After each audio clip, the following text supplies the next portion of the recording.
not end up playing the same deck as each other, as it turns out. And you'll see that shortly here as you see the opening hand here for Javier, your Mythic Championship V winner. He is on Simic, and you see that Night Pack Amateur over there. That is Flash. That is one of my favorite cards in this deck. I'm a fan of the werewolf style cards. You know, it's not a werewolf; it's just a straight up wolf. But okay, I got nothing. Go. Okay, end your turn. Rawr! Like leap out of the woodwork there, or the woods themselves. And we'll see if it comes up. But I actually had a chance to chat with Javier about this deck yesterday, and one of the things that he pointed out was the synergies that you can get out of having different options available for your instant speed cards. And there it is, the one I was just thinking of, Frilled Mystic with Night Pack Ambusher. He cited this as one of the big features of the deck, because how is your opponent supposed to play around both? If they think you have Frilled Mystic, well, they're supposed to play out their cheaper, less good threat. But if they think that you have Night Pack Ambusher, they're supposed to throw out their best thing, and they can't beat both.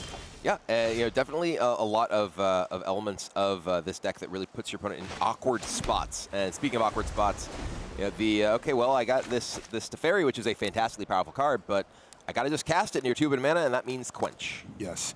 Javier also mentioned that he will quench effectively anything. Oh, yeah. Just quench. Like, if they have it, if he sees mana being tapped, it's getting quenched. Now, this is a big moment here, though, because Beatriz, with a little smirk there, says, you ran out, did you?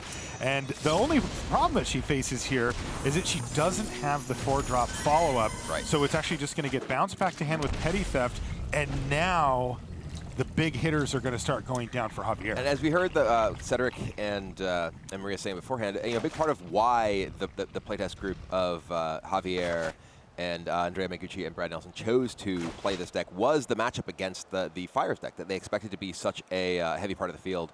That's gotta be rough, you know. It's the awkward dinner. Yeah. What are you playing? You just metagamed against my deck, honey. Okay. Yeah, real nice. And look at her. She puts her hand on her head because the somewhat predictable Frilled Mystic does hit the battlefield here, but she's going to have to just sort of keep fighting through that. You know, she has worked her way up to enough mana to start perhaps casting Cavalier of Gales or something along those lines. Crucially, though, Javier is actually out of counter magic. Yes, he is. He has the Night Pack Ambusher, but there's no additional counter magic to back up this Frilled Mystic. So if Beatriz does does choose to play a big threat here, it will be Javier having to just continue to push with his own threats, which are kind of outclassed. And she has so far shown a willingness to just jam. Right, she's just playing into the stuff. She's saying, "Look, I don't really have the luxury of hanging around." One of the worst things you can do against these flash decks is think, "You know what I'll do? I just won't play anything." And then they're like, "Sure," they play some threat, and next thing you know, your life total's plummeting. So you really do have to force them to react to you. And she's deciding right now if she could react, if she could afford to do it. And she's decided, "I'm just going to leave up Bone Crusher Giant and Justice Strike, and that's going to work out well for her." It will. The Justice Strike in particular, a great answer to this Night Pack Ambusher. And she can stomp the Mystic too. Yeah, stomp that down. Probably worth it. I think there may be some consideration of, okay, do I need this plus Deafening Clarion if there's an additional larger threat? But does decide to just clear off the board. The Flash deck does play at a much less advantageous position when your life total's not under threat. They can't sit back and simply protect their own board state. They actually have to go toe-to-toe with whatever you're doing. This is slightly interesting to me that Javier is choosing to play the Paradise Druid, hold up Brazen Bar rather than just play a Hydroid Krasis for 4. Perhaps he is hoping to just continue bluffing counter magic that he doesn't have. Yeah, he'll probably just run out the Borrower, I guess. All right, Kenrith does come down. Oh, Kenny's on the battlefield. That's not good news here for Javier Dominguez. Kenrith, if left unchecked, will win most games where Beatriz gets to untap with Kenrith still on the battlefield. How about a nice attack for 5, and all of a sudden you see that it's Javier's life total that's plummeting quickly. Well, this could be a 5 cost Hydroid Krasis, so it does at least give... Ooh, that's a pretty poor couple of cards. Another Frilled Mystic will stay on top. And he does get to continue to chip away with Brazen Borrower. I mean, this could be a Deafening Clarion with both modes. Doesn't have, Beatrice does not have quite enough of mana to play and use Kenrith to give the Bonecrusher Giant haste as well. Not that that could actually get through the Hydroid Krasis this turn, but if she did play the Deafening Clarion, that would certainly be an option. There's Fire's Invention. Hello, with the shields down as well. Tapped out Javier means that this can just come right down. Yeah, now she won't be able to cast anything else just yet, but still having access to that extremely powerful Fires of Invention with Kenrith on the battlefield means that she could be spending 15 mana next turn, no sweat. Huh, she's attacking with Kenrith. I mean, I suppose that there's some... Because she could have played Fire's Invention. No, she already played the second spell, so she couldn't play Fires plus Clarion. Right. Right, she'd already played Shimmer. So Fires is the second spell. So here, if she does play Fires, she's locked in, that's her last spell. Oh, and look at this. He's really considering not blocking because he does have 8 power in the air, and she's at 14. It's a clean 2-turn clock in the air. But I'll tell you what, he really is compelled to block because if he doesn't, she can just start gaining huge amounts of life with Kenrith, and there's no way he's going to be able to actually race gaining 5 to 10 a turn. So he's going to have to be content to chip in for 5, lay down a Paradise Druid, and leave Frilled Mystic plus Growth Spiral available. This is a very good spot for Beatrice. She can play the Cavalier of Gales for 0 here. And then the assumption is that that'll get mysticked. She chose not to. She did have the mana to Castle Ventress during her upkeep if she wanted to. But she does have 2 good spells to cast this turn as well. So here comes Cavalier of Gales going on the stack for a clean 0 mana. And you got to figure that that's going to get hit by the Mystic. Yeah, which is, leaves open this Deafening Clarion for the entire board. Wow. Playing right into Beatrice's hands. Now she can spring her trap. There is a single copy of Negate in Javier's deck, but as we see, not in his hand. And that will clear off everything. Javier left with just a single Growth Spiral in his hand. Really needs to hit something sweet with this Growth Spiral. He really needs to find almost exactly Nissa. Yeah, because now we're going to start seeing the power of Fires of Invention plus Castle Ventress to really find the action and cast it. Where Javier, he just needs to find... That's not it. Yeah, that's not going to cut it. That's not even a hard count. It's a mana leak effect. And Fire's Invention means that Beatrice is not going to be tapping any land. No. So that does nothing at this point. It does really nothing. That is essentially a dead card. Now, that was 2 to the bottom, so I wouldn't be surprised to see an upkeep activation of Castle Ventress here as well. That can let you Mystical Dispute something. True. Because of the castle. Yeah, actually, you're right. Because you do tap down most of your mana with the Castle Ventress. Okay, and there was 1 to the top, so whatever it is, let's see if it's another Cavalier. Oh, it's a Shimmer. I mean, does he bother Mystical Disputing? Yes, absolutely. You're never going to get another opportunity to Mystical Dispute something. Yeah, look how happy he is. Yeah, it's like, thank God I got something with this. But still, that is not going to get the job done here for Javier. He needs more than that. This is awkward, too. It is. Borrower against Bonecrusher. Not a good target there. All right, but here's Castle Ventress once again, and the engine is online after the dust settled here, although that was 2 to the bottom. And it looks like Javier says, well, now I'm going to go ahead and strand Fires of Invention in your hand as well, so that if you do top deck something great, you won't get to play it this turn. It is actually very interesting how these Castle Ventress activations have kind of made life difficult for Beatrice, because it does leave her without mana to replay Fires. It did leave her without mana to pay for the Mystical Dispute. Obviously, extremely powerful card. When you are generally paying 0 mana for your spells, but putting her in some awkward positions. In the meantime, she's also ahead on board, we should mention, crashing in for 4. Now, that will change in a minute. The Brazen Borrower will come down and represent a 3-turn clock that he gets to start first. She also has a 3-turn clock, but she's a turn behind on that. Wow, this is going to be very close. She really needs to find something sweet off the top of the library here that she can play with Fires of Invention, and then she can swing the game back in her direction easily. And the really awkward thing is that now there's the Castle Ventress activations do still leave her without the ability to play the Fires. Yes, so she just has to settle for plain Fires. Yeah, she with needs something. She really clock. needs something. Really needs something. Next turn, she is going to have to hit and if, off of Fires. If there's a hard counter here for... Frilled Mystic, there's also Sinister Sabotage in Javier's deck. There's just a 2-turn clock with that Brazen Borrower. Yeah. Now which means that just one more draw step available to Beatriz. Now there's good news for Beatriz. It was forced off the top of the library, so the way is clear, but she has to find something.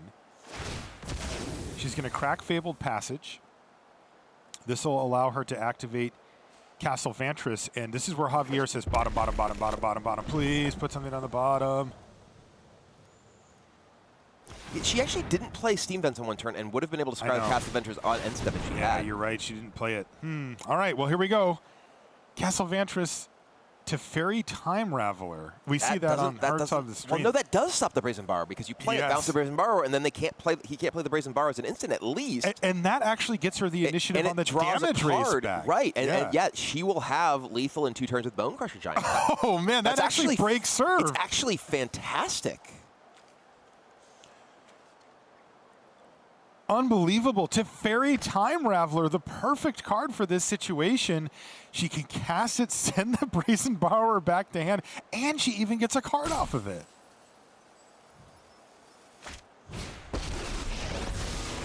A potentially devastating turn of events here. Let's see how things go.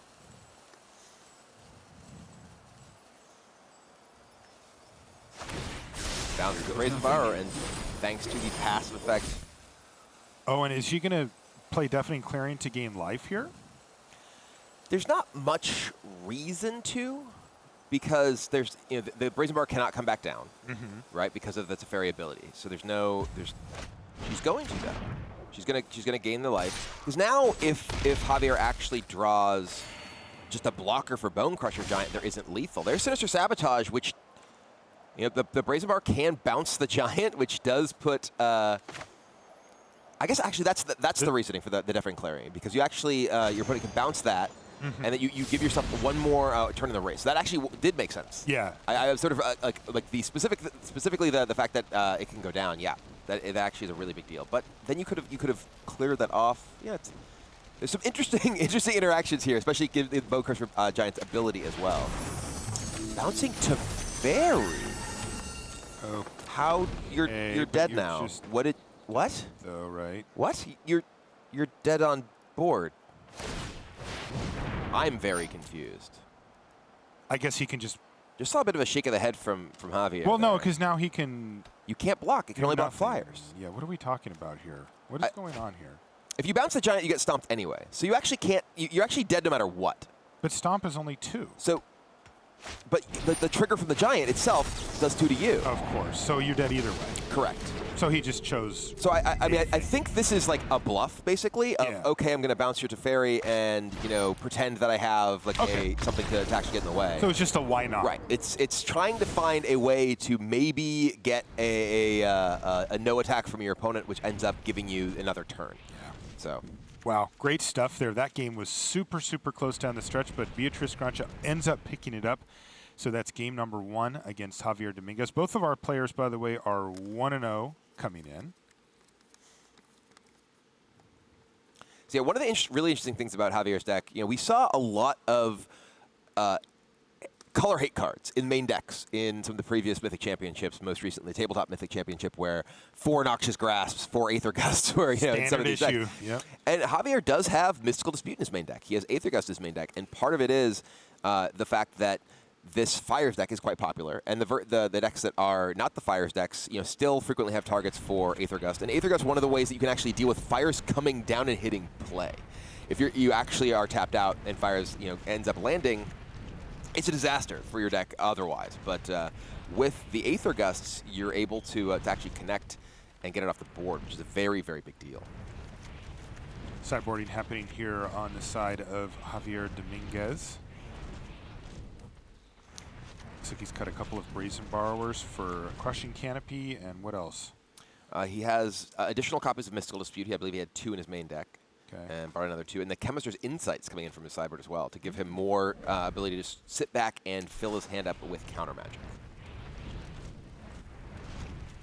Oh, he's changing his mind at the last minute. He's mostly just like causing us to continue to hear the sound of the cards moving around. That's his goal.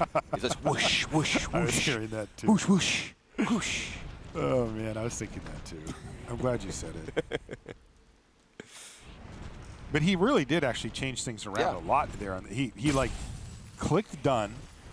Since it's a fresh computer for him, it said, "Are you sure you want to do this?" And he's like, "You know what? Let's just change everything around. Never mind." Yeah. Brought back in the Paradise Druids, etc. All right, looking at Beatrice's sideboard here. She has 4 copies of Mystical Dispute in her sideboard, as well as an Aether Gust that she could bring in, another Deafening Clarion, Tithe Taker, a powerful option against the Flash decks. And you see Sphinx of Foresight happening here as well. This has been a key addition. And a card that we didn't see a ton of up until this tournament, but there's multiple archetypes that play it now.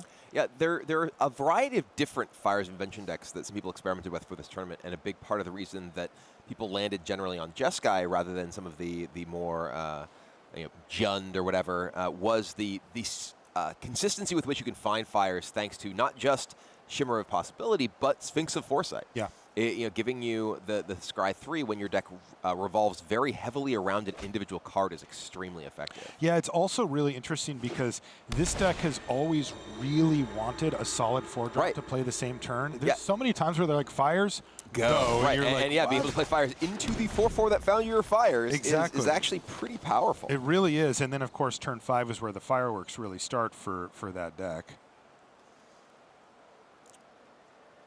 No Fires immediately, though, for Beatrice.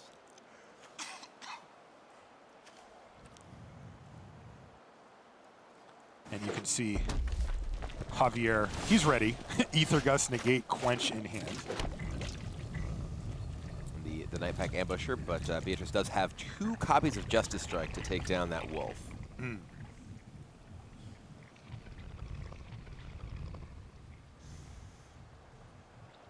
Definitely players taking their time with these early turns. So many individual decisions that are I like this one. quite key. Yep, getcha! Bone Crusher Giant, very tempting to just quench that because you get to kill the Giant and not take the 2.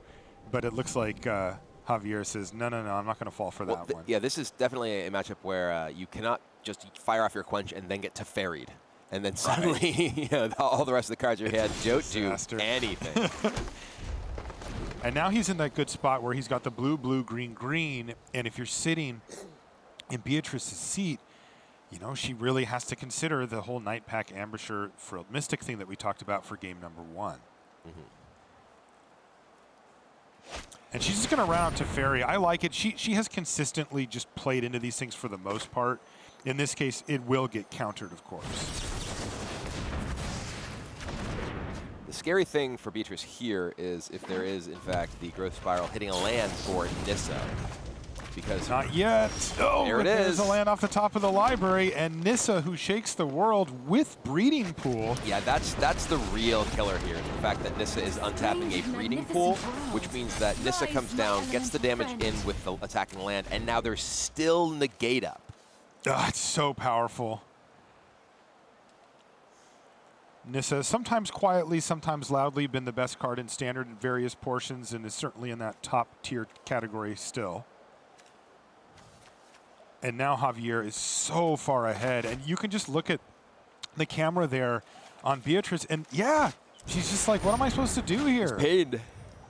That is pain. This is such a critical juncture when Beatrice untapped with her 4th mana, and she said, okay.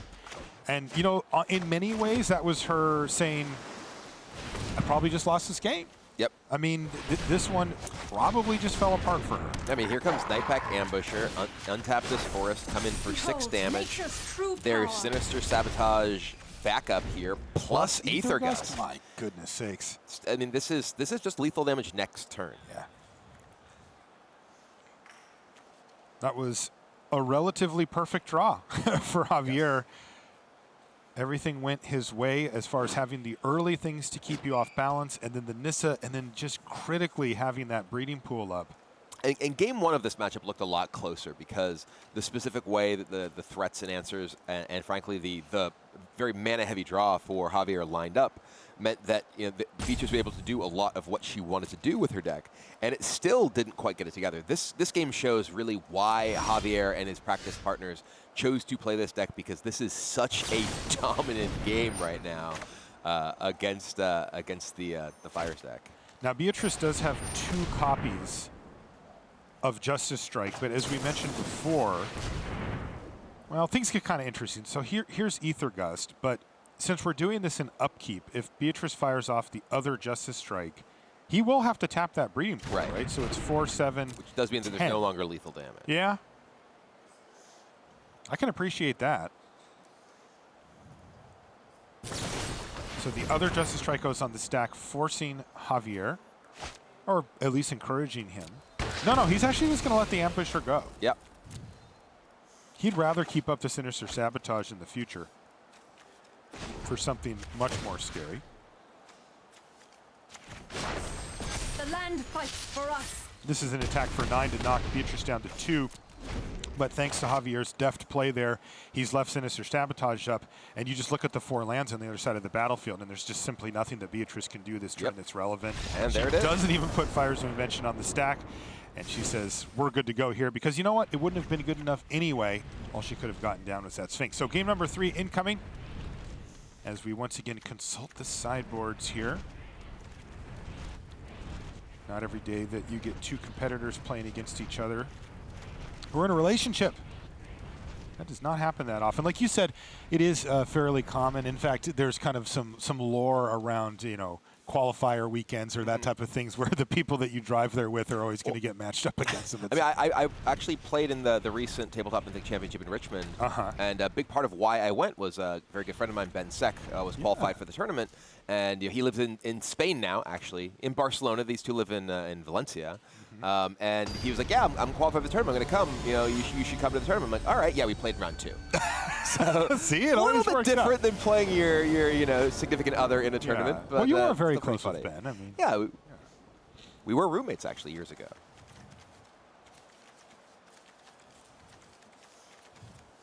All right. Well, this is a significantly stronger draw with the Fires in the initial hand for Beatriz, though she does not have a copy of Teferi, which means that she has no way to really force the issue with counter magic from Javier. Yeah. And Javier has a hand with a good selection of counter magic. He's got the Mystical Dispute, the Negate, and the Quench already. Yeah, the one thing he's missing is he would like to see land number 4 before that Feeble Passage hits, or as its 4th mana, but otherwise he's good to go. And there's Temple of Mystery, so that'll actually get the job done. He does want to keep up his counter magic for this turn, however, so he's going to play an untapped land and pass a turn back. But this hand is extremely slow for Beatriz, and that is what this type of deck preys on. You mentioned that Javier feels like this is one of his better matchups, Yes. and you can see why here. Beatriz just not doing anything in the early stages and giving Javier time to really lean on these counter spells. But frankly, that's how this deck works. Yeah. Right? That's how the Fires deck works, is putting these large threats into play starting in the mid game, and that's the style of deck that when you have your Quenches and your Negates and your Mystical Disputes really lines up extremely well for the counter magic. Javier plays Temple of Mystery, and he wants more land, so he's going to leave an island on top before passing the turn back. He drew Nissa, who shakes the world, so he'd like to cast that on time if possible. Even if he didn't have the Nissa, I think that in a lot of cases when you're playing a deck like this, in a matchup like this, you want land. You really want to be able to keep making your land drops, so not only do you have the ability to counter your opponent's spells, but eventually the ability to play a threat and keep up counter magic. Obviously, these flash creatures, like the Nightpack Ambusher, make that a lot easier, but being able to counter your opponent's thing and then still cast the Ambusher does let you end up getting the pressure on and not give them the opportunity to draw out of the situation like we saw in Game 1. Javier's just going to play his 4th land and pass the turn back. We saw last turn, Beatriz has stuck to the game plan here. She just decided to run out the Fires of Invention. Not much else she can do about it, but there was a Quench in hand for Javier. She knew it, that it was going to get countered by something, but figured, well, I just got to run through these. Now she's going to play her 5th land, though it is tapped. It's a Temple of Triumph, so we have another turn where she's not going to be doing anything. and just has to pass the turn back. And now we're going to see Nightpack Ambusher hit the board, as you mentioned. So it will likely, if Javier does play it, will likely immediately die to Justice Strike. He's actually considering not playing it, probably for that reason. Right. I think that there is some thought of, okay, do I want to just not give her the ability to use her mana? I actually really like this. I do too. From Javier. A lot of players just like, I got 4 mana, I'm going to play my card. And recognizing there's nothing that she can do with her mana if you don't play the Ambusher. So rather than, especially considering he's going to be at the point, again, that I was talking about, where you can play your Ambusher plus a Negate in the same turn, or Mystical Dispute in the same turn. You know, if a blue spell comes down that uses most of her mana this turn, this could easily be the opportunity to play Ambusher plus Mystical Dispute. It is Kenrith, so neither the Negate nor the Dispute will work. But thankfully, there's a Frilled Mystic picked up for Javier, so now that's going to come down. And now, well, going to send in the Frilled Mystic. Okay, there's no Breeding Pool in play, so there's no ability to play the Nissa and keep up counter magic, which is the reason that we see Javier choose not to go with that play. Yeah, if he had his 6th land or a Breeding Pool, he'd be able to get away with that, but that's not where he's at. It's also probably why you see him not cracking the Fabled Passage here. He'd just like to find another land. I mean, this is very much about, okay, I'm just trying to, get my damage in 3 at a time with this Frilled Mystic and back it up. You're playing a deck that spends 5 mana on most of its cards. 4 mana, 5 mana, 6 mana, whatever it is. That's a lot. That's your entire turn. And now I think we're going to see Mystical Dispute into the Nightpack Ambusher because there's the mana remaining, and because Javier chose not to expose that Nightpack Ambusher earlier, he's going to be rewarded. Yeah, really smart play there. It also just worked out the worst possible way there for Beatriz in that particular interaction, because she cast something that could be Mystical Disputed and that she couldn't pay for. Like, she could have run out to Fairy. Mystical Dispute not as good against that, as it would have taken 2 of them to get the job done. The Negate would have prevented Javier from casting the Ambusher. So really a disaster there from Beatriz from her perspective. Things not going well, and the matchup playing out very much how Javier thought it would. Yeah, I mean, this is absolutely... This is just it, right? This is the reason you play this deck. This is the reason you play a deck like Simic Flash, is that you expect to go up against opponents who are looking to spend a lot of mana to play their spells. And now, I mean, there's actually the opportunity to just play Mystical Dispute, and if Beatriz pays the mana for it, you just cast your Nightpack Ambusher and have guaranteed lethal. And then you have the game easily. You can see him, by the way, counting along with us, taking a look. Remember, the Ambusher also will pump up the other wolves, so the whole board's going to get bigger there outside of the Frilled Mystic. And that actually means that she just needs to leave Justice Strike up, but even that isn't going to be enough here. Yep, second Ambusher will put the nail in the coffin, even with the Justice Strike. Look at the bug eyes in response. Oh, goodness. I'm just dead no matter what. Okay. And that is exactly 10 damage already on the board. Yeah, now we get a little smile, though, out of Beatriz, and she says, well, I really was hoping to beat him. But in this case, it's going to be good game, she says, and an easy victory to finish things off there for Javier Dominguez.